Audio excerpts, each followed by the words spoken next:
Aksidente po sa ilang bahagi ng bansa.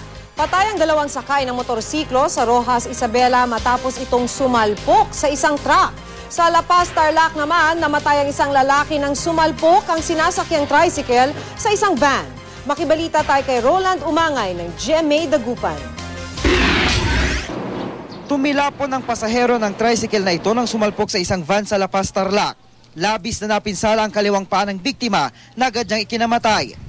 Ayon sa driver ng van, nawala ng kontrol ang driver ng tricycle. Nangangamoy alak daw yung driver ng motorized tricycle. Critical naman sa ospital ang tricycle driver. Sa Rojas, Isabela, patay ang dalawang sakay ng isang motorsiklo matapos sumalpok sa isang truck. Ayon sa driver ng truck, biglang lumiko sa kabilang lane ang kasalubong ng motorsiklo kaya di niya ito naiwasan. Tumilapon ng ilang metro sa kalsada ang rider at angkas niya.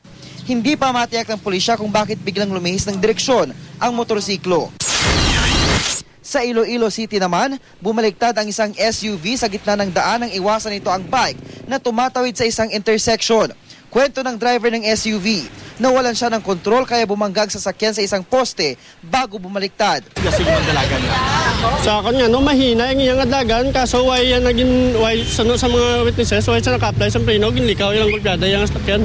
Matapos ang aksidente, hindi mahagilap ang nakabisikleta.